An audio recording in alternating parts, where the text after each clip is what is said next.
কেন পরপর দুইবার রাষ্ট্রের প্রধান নির্বাহী হওয়া ঠিক না, এর পিছনে দার্শনিক ভিত্তিটা কি? পরপর দুই টার্ম রাষ্ট্রের নির্বাহী থাকা ঠিক না কেন, এর মূল উদ্দেশ্য হইতেছে এক নম্বর ক্ষমতার অপব্যবহার রোধ করা। দীর্ঘ সময় ধরে একই ব্যক্তি ক্ষমতায় থাকলে স্বৈরতান্ত্রিক প্রবণতা তৈরি হয়, নিজের ক্ষমতা পাকাপোক্ত করতে শুরু করে, জনগণের বদলে নিজের দল বা নিজের শক্তিকে রক্ষা করে। একই জিনিস ঘটছে হাসিনার ক্ষেত্রে। দুই নাম্বার, নতুন নেতৃত্বের সুযোগ সৃষ্টি হয় না। নিয়মিত নেতৃত্বে পরিবর্তন মানে নতুন চিন্তা, নতুন দৃষ্টিভঙ্গির আগমন।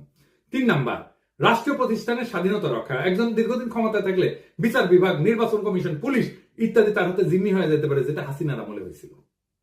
চার নাম্বার, গণতন্ত্রের প্রাণবন্ততা বজায় রাখা। জনগণ যাতে মনে করে রাষ্ট্র তাদের, কোন ব্যক্তির না, এই অনুভূতি বজায় রাখা দরকার।